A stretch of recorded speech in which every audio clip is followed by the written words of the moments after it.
मुझे दोबारा जन्म मिलते ही सबसे पहला काम मैंने क्या किया, मैंने अपने दोनों हाथ सल्फ्यूरिक एसिड में डाल दिए और अपने 10 फिंगरप्रिंट्स डिस्ट्रॉय कर दिए। पिछली जिंदगी में मेरे अडॉप्टेड ब्रदर ने किसी को मर्डर किया था, लेकिन क्राइम सीन पर मेरे फिंगरप्रिंट्स छोड़कर मुझे एक बकरे की तरह इस्तेमाल कर दिया गया। और सबसे पेनफुल बात, मेरे ओन पेरेंट्स ने भी मेरे लिए जस्टिस नहीं मांगा, उल्टा कोर्ट में झूठ बोलकर उस अडॉप्टेड सन को बचाया। इंटरनेट पर भी सबसे पहले वही लोग चिल्लाए, मर्डरर मेरा बड़ा बेटा है। और जिस दिन मुझे एग्जीक्यूट कर दिया गया, उस दिन वो लोग अपने एडॉप्टेड सन को आइलैंड ट्रिप पर ले गए और हैप्पीली सेलिब्रेट करते रहे। और अब मैं वापस आ चुका था, बिल्कुल उस मोमेंट पर जब मेरे एडॉप्टेड ब्रदर के मर्डर प्लान स्टार्ट होने में सिर्फ 1 घंटा बाकी था। लेकिन इस बार मैं उन्हें दोबारा फेक एविडेंस बनाने का मौका ही नहीं दूंगा। मैं दुनिया के सबसे क्राउडेड स्क्वायर के बीच में खड़ा था, काउंटलेस लोग मुझे शौक और मौकरी के साथ देख रहे थे। और फिर मैंने एक एक करके अपने कपड़े उतारना शुरू कर दिए। फ्रीजिंग विंटर के अंदर मैं ऑलमोस्ट हाफ नेकेड होकर डांस करने लगा। हर तरफ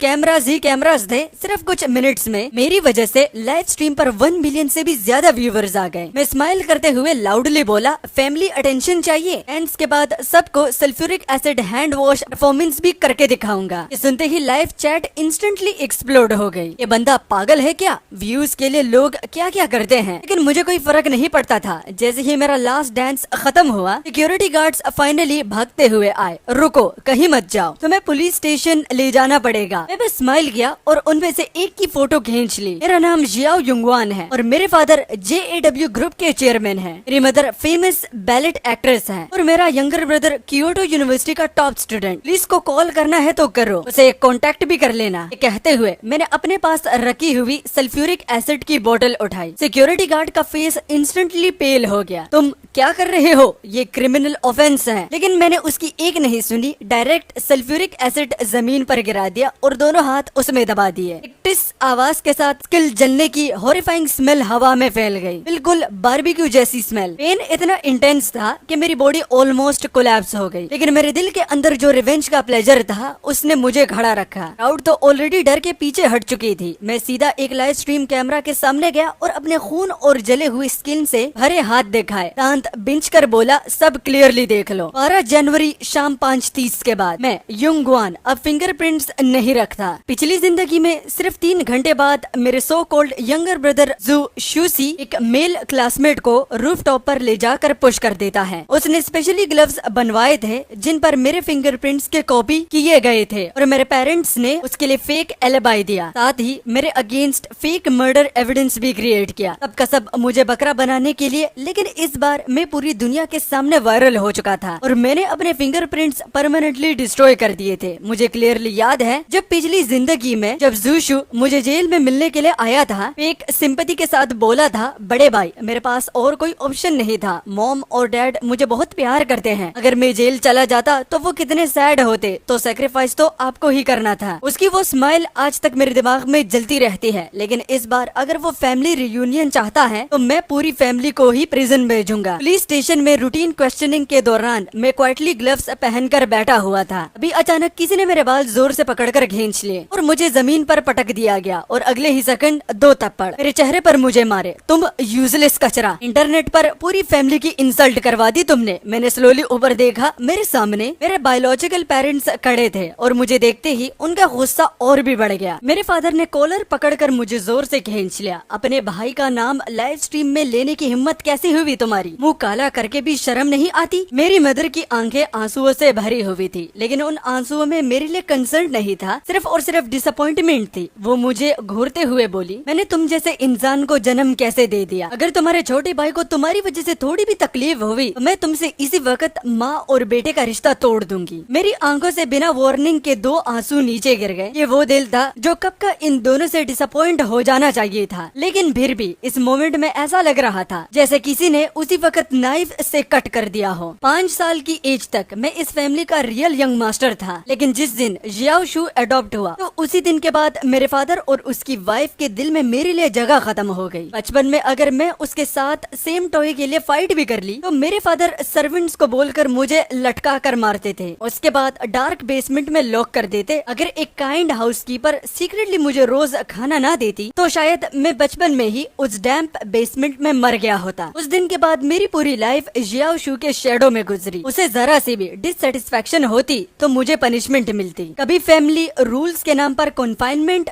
कभी भूखा रखना और कभी इतनी पिटाई के उठना मुश्किल हो जाता। फाइनली कॉलेज एंट्रेंस एग्जाम आए, मैं कियोटो यूनिवर्सिटी में टॉप स्कोर के साथ एडमिट हो गया, जबकि जियाओशू सिर्फ एवरेज अंडर ग्रेजुएटेड कॉलेज तक ही पहुंच पाया। मैंने सोचा था अब फाइनली मैं इस फैमिली से फ्री हो जाऊंगा, लेकिन मेरे फादर ने कनेक्शन यूज करके हमारे स्कोर्स ही मैनिपुलेट करवा दिए। पूरी सिटी में जियाओशू के सक्सेस बैंक्वेट सेलिब्रेट हुए और मेरी लिविंग एक्सपेंसेस तक बंद कर दी गई। मुझे day night part time jobs करनी पड़ी सिर्फ सरवाइव करने के लिए। तभी एक शार्प रिंगटोन ने मुझे मेमोरीज से बाहर खींच लिया। मेरी मदर का फोन बज रहा था। कॉलर आईडी पर नाम था जियाओशू। बस नाम देखते ही उसके फेस पर इंस्टेंटली सॉफ्ट स्माइल आ गई। मेरे अच्छे बेटे को क्या हुआ? फोन के दूसरी साइड से क्या बोला गया मुझे नहीं पता, लेकिन सडनली उसका एक्सप्रेशन अगले हो गया और उसकी कोल्ड गेस सीधा मुझ पर आ टिकी। उसने फोन फादर को दे दिया, उसे खुद समझाओ। फादर ने फोर्सफुली स्माइल निकाली। जियाओशू, अभी जो हुआ वो सब मॉम डैड की गलती थी। तुम्हारी मदर तुम्हें मनाने के लिए स्पेशली सी व्यू होटल बुक किया है। तुम तो हमेशा कहते थे ना कि बहुत टाइम से फैमिली के साथ डिनर नहीं किया। मेरी चेस्ट सडनली टाइट हो गई। क्या फाइनली वो फैमिली अफेक्शन आ रहा था जिसके लिए मैं पिछली जिंदगी भर तड़पता रहा? विदाउट हेसिटेशन मैं उनकी कार में बैठ गया। कार डायरेक्टली सी व्यू होटल की तरफ चल पड़ी, लेकिन कुछ देर बाद कार रुक गई और जिस जगह वो रुकी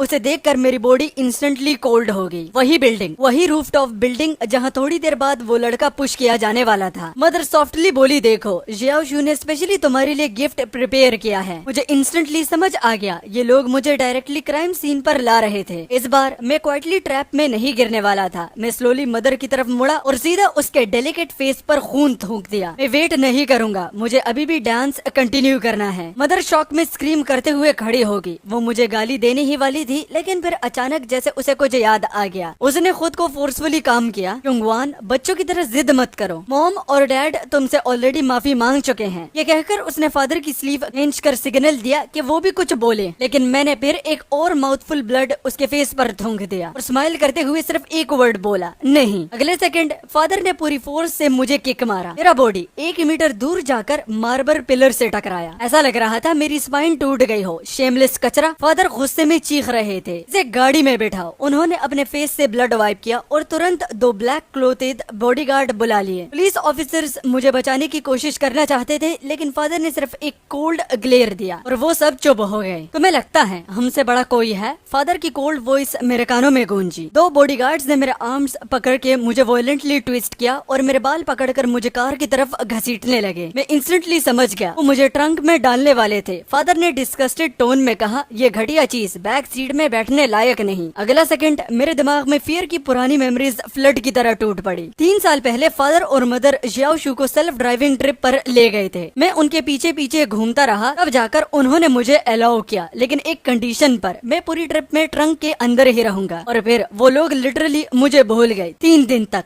लिटरली वो भी 3 दिन तक मैं ट्रंक के अंदर बंद रहा। अंधेरा, भूख, सफोकेशन, सिर्फ सरवाइव करने की इंस्टिंक्ट ने मुझे ट्रंक तोड़कर भागने पर मजबूर किया था। लेकिन जियाओशू ने सिर्फ इतना कहा, उसने मेरी कार डैमेज कर दी और उसी बात पर फादर ने मुझे हाईवे पर नंगे पैर चलवा दिया। आज तक मेरे पैरों के सोल्स पर उसके स्कार्स मौजूद हैं। मेरी ब्रीदिंग इंस्टेंटली अनस्टेबल हो गई। प्लीज मुझे ट्रंक में मत डालो, प्लीज। मैं वोलेंटली स्ट्रगल करने लगा, लेकिन ब्लैक क्लोथेड मैन ने बिना इमोशन के मेरे आर्म्स डिसलोकेट कर दिए। क्रैक आवाज के साथ पेन में मेरी स्क्रीम निकल गई। मदर ने फेक टीयर्स के साथ एक गहरी सांस ली। मॉम भी तुम्हारे साथ ये नहीं करना चाहती थी। और नेक्स्ट सेकंड ट्रंक का लिड बंद हो गया। डार्कनेस, प्योर और एब्सोल्यूट डार्कनेस। फियर ने मुझे वाइन्स की तरह टाइटली रैप कर लिया। मैं अनकंट्रोलेबली कांपने लगा। नहीं, इस बार मैं फेल नहीं हो सकता। अगर मैं पैनिक कर गया तो वो लोग मुझे पकड़ लेंगे। मैंने दांत बिंच कर अपनी टंग को जोर से बाइट किया। उनका स्वीट मेटालिक टेस्ट मेरे माउथ में फैल गया। पता नहीं कितना वक्त गुजरा, मगर आखिरकार वो ट्रंक खोला। ब्राइट लाइट ने मेरी आंखों को चुबा दिया और मेरे सामने खड़ा था जियाओशू, हाथों को फोल्ड किए हुए, मुझे ऊपर से नीचे तक देखते हुए। वाह, तो मैंने तो खुद को काफी पैथेटिक बना लिया। बॉडीगार्ड्स ने मुझे रफ तरीके से ग्राउंड पर फेंक दिया। जियाओशू ने डायरेक्टली मेरे जले हुए हाथों पर अपना जूता रख दिया और धीरे धीरे ट्विस्ट करने लगा। पेन मेरी नर्व्स को फाड़ रहा था। वो कैजुअली बोला, अगर तुम अभी भी मेरे लिए यूजफुल ना होते तो मैं तुम जैसे गार्बेज को टच भी ना करता। फिर उसने बॉडीगार्ड्स को ऑर्डर दिया, इसे ये कपड़े पहनाओ। बॉडीगार्ड्स ने मेरी शर्ट फोर्सिबली उतार दी। मेरी स्क्रीम्स को कम्प्लीटली इग्नोर करते हुए मुझे दूसरे कपड़े पहना दिए गए। वही कपड़े जो मर्डर के वक्त यूज होने वाले थे। जियाओ शू ने मेरा स्टमक किक किया, मेरे लिए काम करना, तुम्हारे लिए तो ये ऑनर की बात होनी चाहिए। उसने कॉलर पकड़कर मुझे स्टेयर्स पर घसीटना शुरू किया। कॉन्क्रीट स्टेप्स मेरी लेग्स को कंटिन्यूसली स्क्रैप कर रहे थे। कुछ ही सेकंड्स में मेरी टांगे वुंड से भर गई। फाइनली हम रूफटॉप पर पहुंचे, वही जगह जहां उसने पिछली जिंदगी में उस मेल स्टूडेंट को पुश किया था। जियाओ शू ने अपने परफेक्टली स्टाइल्ड बैंग्स फ्लिक किए और एक एरोगेंट स्माइल के साथ बोला, अनटचेबल्स बहुत ट्रबलसम होते हैं, अगर वो मर गया तो मुझे प्रॉब्लम होगी, और अगर ब्लेम तुम पर डाल दिया तो काफी इजी हो जाएगा। मैंने स्लोली हेड उठाया, मेरी आंखों में नफरत लिटरली उबल रहा था। जियाओ शू, तुम इस सब का रिग्रेट करोगे। उसने बस इंडिफरेंट लुक दिया। अगला सेकंड उसने मेरे बाल पकड़कर मेरा हेड स्लेट फ्लोर पर दे मारा। बैंग आवाज के साथ मेरी विजन ब्लर हो गई। फिर उसने कामली पुलिस को कॉल लगाया और जैसे ही कॉल कनेक्ट हुई उसकी वॉइस इंस्टेंटली क्राइंग टोन में चेंज हो गई। पुलिस प्लीज हेल्प, मेरे ब्रदर ने किसी को मार दिया। जब सीन पुलिस स्टेशन पर आया मेरे हाथ जले और ब्लडी थे, कपड़े मैसी थे। मैं बेंच पर बैठा हुआ था, बिल्कुल ब्रोकन स्टेट में। कुछ ही मिनट्स पहले पुलिस मुझे रूफटॉप से लेकर आई थी। तभी एक मिडिल एज मैन मेरे ऊपर टूट पड़ा। तुमने मेरे बेटे को क्यों मारा? उसने तुम्हारा क्या बिगाड़ा था? तुम इतने विशेष कैसे हो सकते हो? वो विक्टिम का फादर था। उसकी आंखें खून से भरी हुई थी। उसके आसपास के लोग भी इंस्टेंटली इमोशनल हो गए। कई लोग मुझे मारने के लिए आगे बढ़ने लगे। इस खून का बदला खून से चुकाना होगा। और इस सब के बीच जियाओ शू और मेरे पेरेंट्स साइड में खड़े कोल्डली सब देख रहे थे, बिल्कुल वैसे ही जैसे पिछली जिंदगी में देखा था। मदर फेक टेयर्स के साथ बोली, मेरा बड़ा बेटा बचपन से ही वॉयलेंट था, वो किसी की बात नहीं सुनता। देखिए, उसने अपने छोटे भाई के हाथों पर भी ब्रूजेस बना दिए। उसने जियाओ शू की स्लीव ऊपर की, उसकी फेयर स्किन पर कौन साइज ब्रूजेस बना हुआ था। मेरी आंखों में मैडनेस भर गया। उसकी बॉडी पर तो सिर्फ इतना सा ब्रूज था और मेरे पूरे बदन पर काउंटलेस स्कार्स थे। मैं घुर्राते हुए चिल्लाया, झूठ बोल रहे हो तुम सब लोग। लड़के को जियाओ शू ने पुश किया था। मुझे सिर्फ यहाँ पर चारे की तरह इस्तेमाल किया जा रहा है। लेकिन जियाओ शू इंस्टेंटली रॉन्ग एक्सप्रेशन बनाकर बोला, भाई आप मेरे बारे में ऐसा कैसे कह सकते हो? मॉम और डैड ने खुद आपको मर्डर करते हुए देखा है, ये फैक्ट है। उस मोमेंट मुझे समझ आ गया, अब कोई मेरी बात नहीं सुनेगा। सबकी नजरों में मैं ऑलरेडी मर्डरर बन चुका था। अभी भीड़ में से किसी वुमेन ने मुझे पहचान लिया। अरे ये तो वही हाफ नेकेड लाइव स्ट्रीम वाला पागल बंदा है। उसने इंस्टेंटली फोन निकाला और कैमरा सीधा मेरी तरफ कर दिया। लाइव स्ट्रीम रूम का viewer count instantly 1 million cross कर गया और नेक्स्ट सेकंड पूरा बराज मेरे अगेंस्ट भर गया। अब लोग हॉट सर्च चेक करो। जोई ग्रुप ने ऑफिशियली स्टेटमेंट रिलीज कर दिया। उन्होंने अनाउंसमेंट किया है कि जियाओ युंगवान का फैमिली से कोई रिलेशन नहीं। ओ माय गॉड, जो पहले लोग जियाओ युंगवान से बुली हुए थे वो भी एक्सपोज करने आ रहे हैं। उसके खुद के पेरेंट्स ने एडमिट किया है कि उसने तीजिया को रूफटॉप से पुश किया। कहते हैं उन्होंने अपनी आंखों से देखा। Case closed. ऐसे मर्डरर को मार देना चाहिए। इंटरनेट कम्प्लीटली एक्सप्लोड हो गया। काउंटलेस सिटीजन ने मेरा पूरा पास्ट निकाल कर ऑनलाइन फेंक दिया। हर जगह सिर्फ हेट ही हेट थी। कुछ लोग स्पेशली पुलिस स्टेशन तक आए सिर्फ मुझ पर रॉटन एग्स फेंकने के लिए। बिल्कुल पिछली जिंदगी की तरह सब कुछ रिपीट हो रहा था। मेरी चेस्ट टाइट हो गई। क्या मैं फिर भी अपनी डेस्टिनी नहीं बदल पाऊंगा? सोचकर मैंने कहा नहीं, इस बार नहीं। मैं फिर से रिग्रेट में नहीं मरने वाला था। मैंने अपनी इंजर्ड हथेली को जोर से दबा दिया। दर्द ने मेरी सैनिटी को स्टेबल रखा हुआ था। ये मेरा लास्ट ट्रम्प कार्ड था। मैं सडनली हेड उठाकर बोला, मुझे इंटरोगेशन रूम में ले चलो। ब्राइट व्हाइट लाइट सीधा मेरे फेस पर पड़ रही थी। 2 पुलिस ऑफिसर्स मेरे सामने बैठे थे। एक ऑफिसर कोल्डली बोला, तो क्या तुम फाइनली क्राइम कॉन्फेस करोगे? मैं सीधा उसकी आंखों में देखकर बोला, मैं मर्डरर नहीं हूँ। दूसरा ऑफिसर जी हैंग मुझे ऑब्जर्व कर रहा था। अभी तक जितने भी एविडेंस मिले हैं सब तुम्हारी तरफ पॉइंट कर रहे हैं। अगर तुम ऑनेस्टली कॉन्फेस कर दो तो सेंटेंस रिडक्शन का चांस मिल सकता है। फिर उसने एक फाइल उठाई, क्रिटिकल एविडेंस। विक्टिम के पास तुम्हारे फिंगरप्रिंट्स मिले हैं। अभी भी कहते हो कि तुम मर्डरर नहीं हो? मैंने इंस्टेंटली उसकी बात कट कर दी। फिंगरप्रिंट एविडेंस मतलब विक्टिम के पीछे जो फिंगरप्रिंट्स मिले। रूम सडनली साइलेंट हो गया। यंग ऑफिसर तुरंत खड़ा हो गया। तुम्हें ये इंटरनल एविडेंस कैसे पता? लेकिन मैंने उसकी बात इग्नोर कर दी। मैं स्लोली अपने ग्लव्स उतारने लगा और नेक्स्ट सेकंड मैंने अपने दोनों हाथ डिस्ट्रॉय हैंड्स टेबल पर रख दिए। ऑफिसर जी हैं, मेरे फिंगरप्रिंट्स तो 3 घंटे पहले ही खत्म हो चुके थे। फिर मैं मर्डरर कैसे हो सकता हूँ? रूम का एटमॉस्फेयर इंस्टेंटली फ्रीज हो गया। वाइड इंटेरोगेशन लाइट मेरी ब्लडी हैंड्स पर पड़ रही थी। सीन इतना हॉरिफाइंग था कि यंग ऑफिसर सबकॉन्शियसली पीछे हट गया। इवन एक्सपीरियंस ऑफिसर जी हैंग की प्यूपल्स भी श्रिंक हो गई। उसका एक्सप्रेशन इंस्टेंटली सीरियस हो गया। ये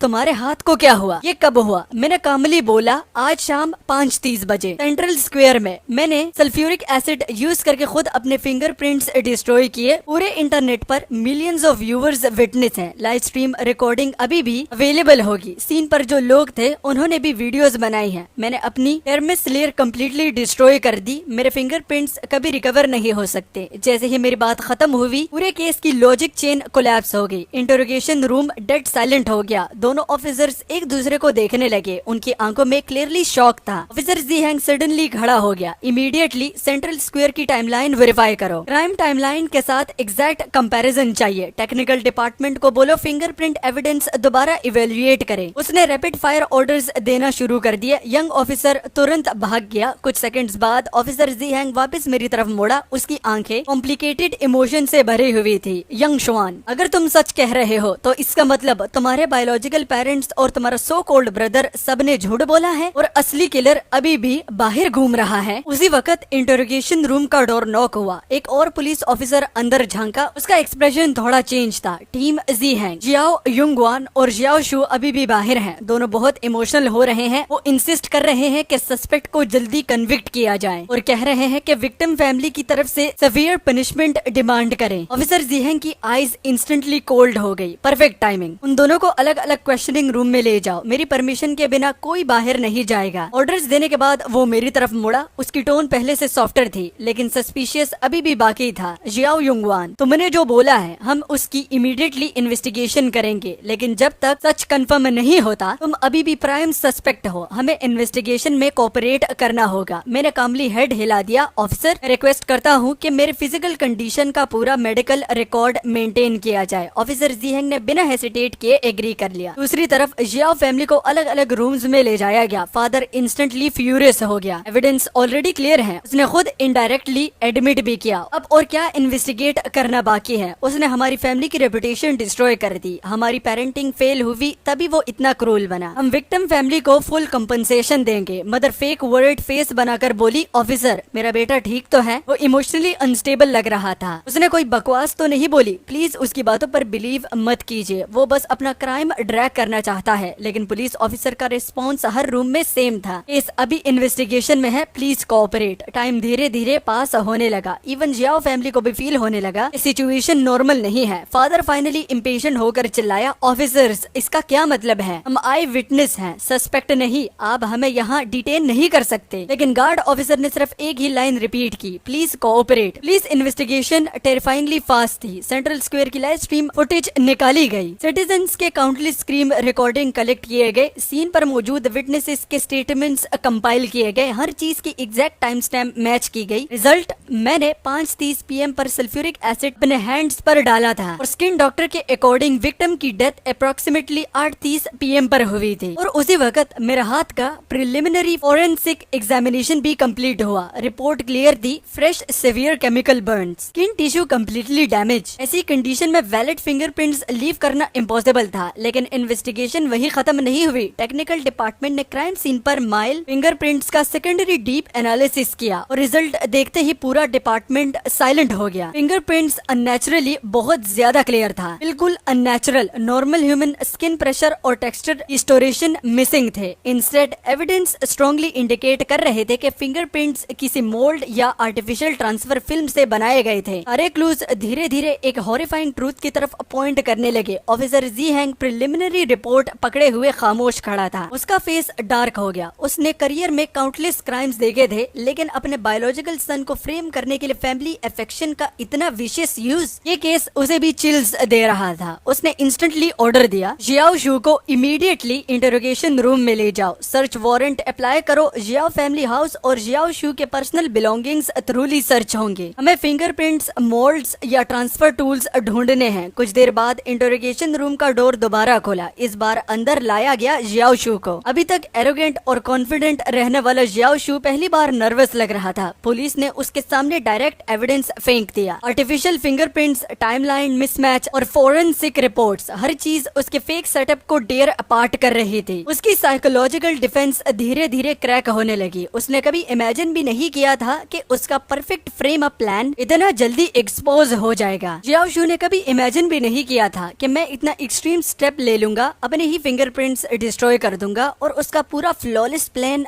वेस्ट हो जाएगा। वो कुर्सी पर बैठा पैनिक में बोला, मुझे समझ नहीं आ रहा आप क्या कह रहे हैं। फिंगरप्रिंट्स तो जियाओ युंगवान के ही थे। मेरे पेरेंट्स ने खुद देखा था। ऑफिसर जीहैंग की आईज इंस्टेंटली कोल्ड हो गई। जियाओ युंगवान के फिंगरप्रिंट्स क्राइम से पहले परमानेंटली डिस्ट्रॉय हो चुके थे। क्राइम सीन पर जो प्रिंट्स मिले वो मोल्ड के थ्रू ट्रांसफर किए गए थे। अभी भी सच नहीं बोलोगे? फेक फिंगरप्रिंट्स बनाकर किसी और को फ्रेम करना ये भी मेजर फेलोनी है। ऊपर से इंटेंशनल होमोसाइड कॉन्सिक्वेंसेस समझते हो? जियाओ शू का फोरहेड स्वेट से भर गया। मैंने किसी को नहीं मारा, मैंने उसे पुश नहीं किया, वो खुद बैलेंस लूज करके गिर गया। जैसे ही ये वर्ड्स उसके मुंह से निकले रूम इंस्टेंटली साइलेंट हो गया। जियाओ शू का फेस पेपर की तरह व्हाइट पड़ गया। उसे रियलाइज हो गया था उसकी जुबान स्लिप कर चुकी थी। ऑफिसर जीहैंग स्लोली आगे झुका। ओह, अभी तक तो तुम कह रहे थे कि तुमने जियाओ युंगवान को पुश करते हुए देखा, तो अब सडनली विक्टिम खुद कैसे गिर गया? या फिर क्राइम सीन पर तुम खुद मौजूद थे? हेवी प्रेशर और फियर के नीचे जियाओ शू की मेंटल डिफेंस फाइनली टूट गई। वो सडनली जोर जोर से रोना शुरू कर दिया। वो वर्ड्स कम्प्लीटली इनकोहेरेंट हो गए। मैंने बस उसे आर्ग्यू किया था, उसने मुझे गाली दी, मुझे गुस्सा आ गया तो मैंने उसे पुश कर दिया। मुझे नहीं पता था वो कैसे गिर गया। रूम में सिर्फ उसकी क्राइंग वॉइस गूंज रही थी। फिर उसने ट्रेम्बलिंग वॉइस में कॉन्फेशन कंटिन्यू की। फिंगरप्रिंट्स वो हमने पहले से ही प्रिपेयर किए थे। मेरी मदर ने हेल्प की। उन्होंने कहा था अगर कुछ हो गया तो ब्लेम जियाओ युंगवान पर डाल देंगे। वैसे भी उसके ग्रेड्स अच्छे हैं, फ्यूचर में सक्सेसफुल हो ही जाएगा। अगर उसकी लाइफ बर्बाद भी होगी तो कोई फर्क नहीं पड़ेगा। मेरे पेरेंट्स ने ही मुझे ये सब कुछ सिखाया है। उन्होंने कहा था बस इंसिस्ट करना कि मर्डरर जियाओ युंगवान है, वो मेरे लिए टेस्टिफाई कर देंगे। प्लीज आप उन्हें अरेस्ट करो। ये सब उन्होंने ही सिखाया। मैं इनोसेंट हूँ। उसकी हिस्टेरिकल स्क्रीम्स इंटरोगेशन रूम में एको कर रही थी। डोर के बाहर खड़े पुलिस ऑफिसर्स के एक्सप्रेशंस अगले हो गए। डिस्कस्ट, एंगर और नोशिया सब एक साथ फील हो रहा था। इसी बीच सर्च टीम भी जियाओ फैमिली हाउस से वापस आ गई और जो एविडेंस मिला उन्होंने पूरा केस कम्प्लीटली क्लियर कर दिया। फिंगरप्रिंट्स मॉडल बनाने के टूल्स रिकवर हुए, आर्टिफिशियल ट्रांसफर फिल्म्स और सबसे हॉरिफाइंग चीज मदर और फादर की चैट हिस्ट्री। उसमें क्लियरली डिस्कशन था कैसे मुझे फ्रेम किया जाएगा, कैसे पब्लिक ओपिनियन मैनिपुलेट किए जाएंगे, कैसे कंपनी ऑफिशियली मुझसे रिलेशन ब्रेक करेगी, कैसे मीडिया ड्राफ्ट पहले से प्रिपेयर होंगे। हर चीज प्री प्लान्ड थी। जब ये एविडेंस सेपरेटली फादर और मदर के सामने रखा गया तो उन दोनों का रिएक्शन ऑलमोस्ट सेम था।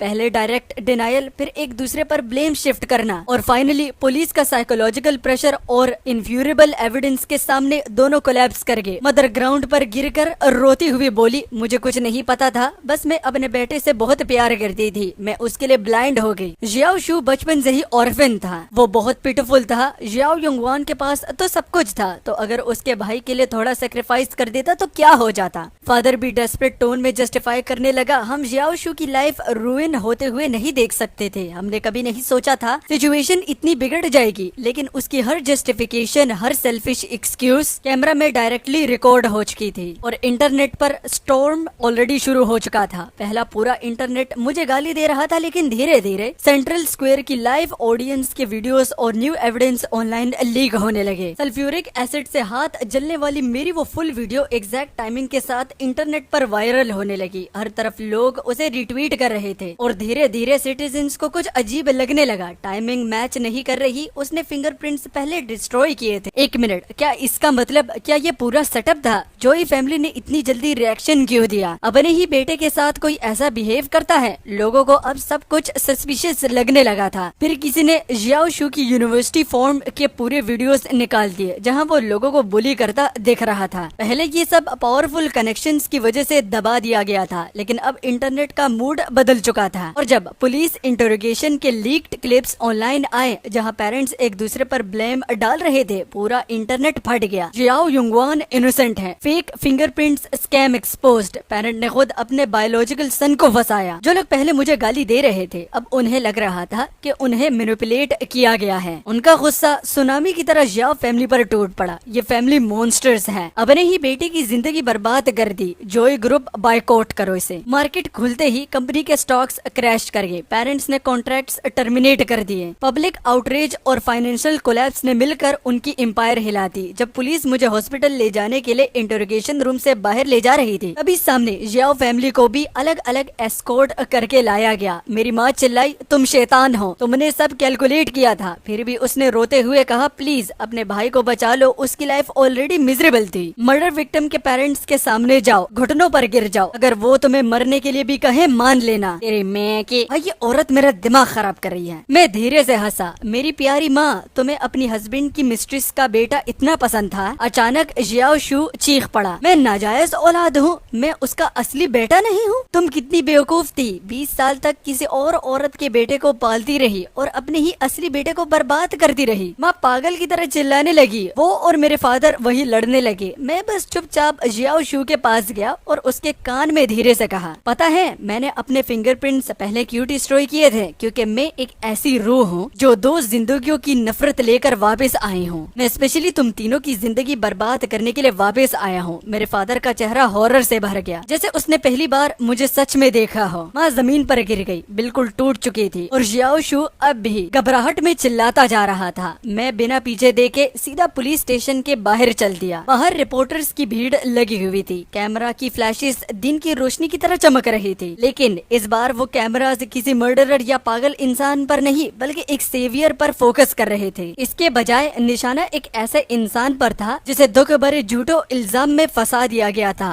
अपने ऊपर हुए जुल्म का बदला मैंने पूरी तरह से लिया। सुबह की धूप बादलों को चीरते हुए मेरे भीगे लेकिन शांत चेहरे पर पड़ी। मेरी बदले की कहानी अभी बस शुरू हुई थी। कानून उनके गुनाहों का फैसला करेगा और पब्लिक की नजरों और किस्मत का इंसाफ भी कभी उनका पीछा नहीं छोड़ेगा। जानबूझकर चोट पहुंचाने के जुर्म में उन्हें सख्त सजा मिली। मेरे पेरेंट्स ने झूठी गवाही दी, नकली सबूत मिटाने में मदद की, झूठे इल्जाम लगाए और साजिशें रचाई। इन सब क्राइम्स की वजह से उन्हें भी जेल में भेज दिया गया। Extra criminal fraud, market manipulation और कई और केसेस भी लगी। ग्रुप तो पूरी तरह से बैंकरप्ट हो गया था और सब लोग इस्तीहा दे देकर वो बंद हो चुका था। हाँ, मेरा तरीका एक्सट्रीम था, लेकिन उसके पीछे वजह थी और मैंने किसी आम पब्लिक को नुकसान नहीं पहुंचाया। इसीलिए पब्लिक सिंपैथी की वजह से मुझे कंपैरेटिवली हल्की सजा मिली। ये जॉय फैमिली की 3 मेंबर्स के क्राइम्स के सामने कुछ भी नहीं थी। मैंने अपने हाथों और पागलपन भरे डांस से उनकी सालों से बुनी हुई साजिश